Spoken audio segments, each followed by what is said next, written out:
Here, they love them, and I don't know, I'm just guessing 6 to 10 years. Glenn and I and Jim and Ira and the whole gang, right? Yep. 50 years, right? So, here goes. A trip to Chico, California, where George, I guess, was getting some kind of a degree, right, Janine? So we go into his apartment and everything, and I go, what the hell is this extension cord? Like going through some apartments and everything like that, and coming down into the laundromat. And he said, well, I'm kind of getting innovative, Cody. And I go, well, what's that? And he goes, we lost our power, and I plugged it into the laundromat. What can I say? The man liked to save some money. Slow pitch softball. So I'm up there, and of course I've already got my name Kodiak, and we come over to George's house, and then all of a sudden I got my boy Killer Garcia, Moondog Potter, Moneyman Williams, and Moneyman Williams, who plays shortstop for me, he goes, I kind of feel sorry for George. He doesn't have a nickname. I go, well, Moneyman, what do you think?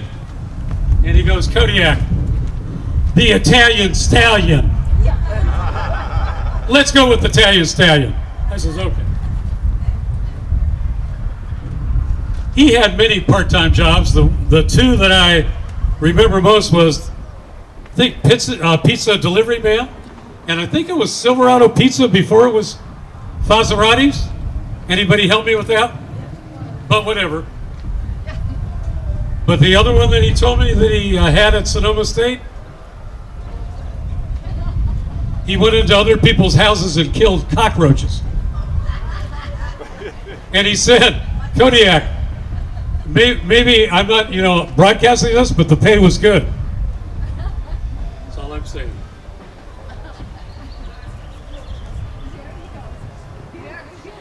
Okay, so bear with me now. This is my favorite George story, by far.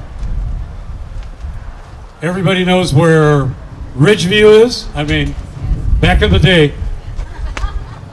So we were playing basketball, and way back when, there was a bunch of Samoans that came over from, I guess, America's Samoan, and they had this one guy called Manuma, and he was about 6'2", 235.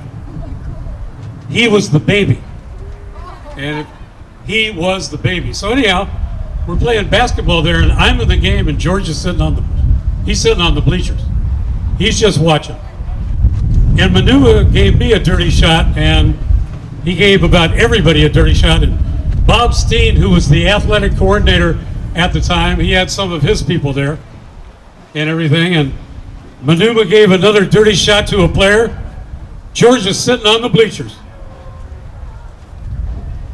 And I'm looking at him, and I can't believe it. And he's going, Manuma! Manuma! I go, George, do you know what you just did? It's not good.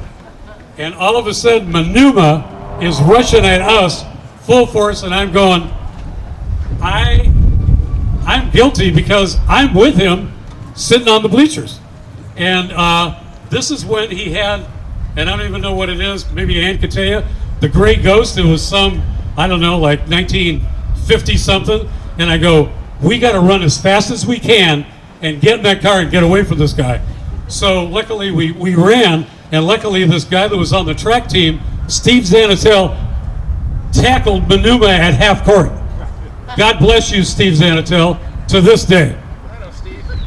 So there you go. Some people know him, thank God. He was an athlete. So anyhow, we get away, and I know what all you're thinking is. You think I'm done with the story? No, the Kodiak is not done. Did you guys want a break, John?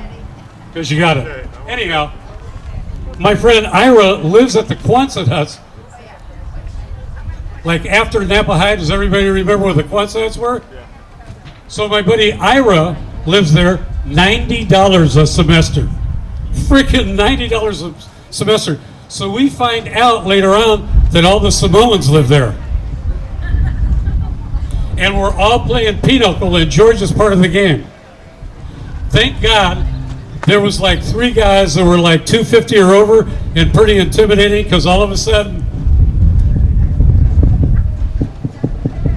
there was a knock on the door and it was Manuma. And all 3 of my friends like stood there and they go, "Can we help you?" And Manuma said, "No, not really." So that's it.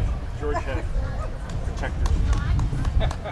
But I just wanted to tell you one other parting thing, that Janine kind of like met my wife, and they kind of talked and said, "Hey, George is doing okay, but all he's doing is raising heirloom tomatoes."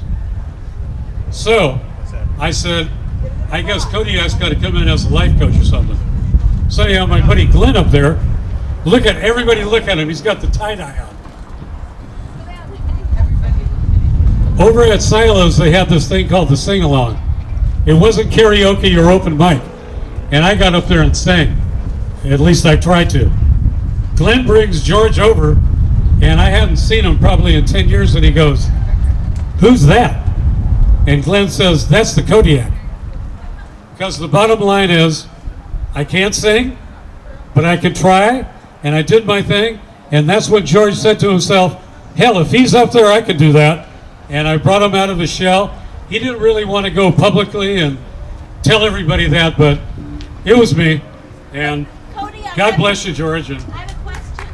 Susan's got a question, and I'll take questions from the audience. But Well, I saw a picture of George, like as a teenager, in matching outfits, like a band picture. What's that all about? oh my God, is Carl Altamir up there? Yes, he is. Is he? Because he was an original band member with George, and I believe he said it was Bedford Village. So let's just all give a shout out to Bedford Village.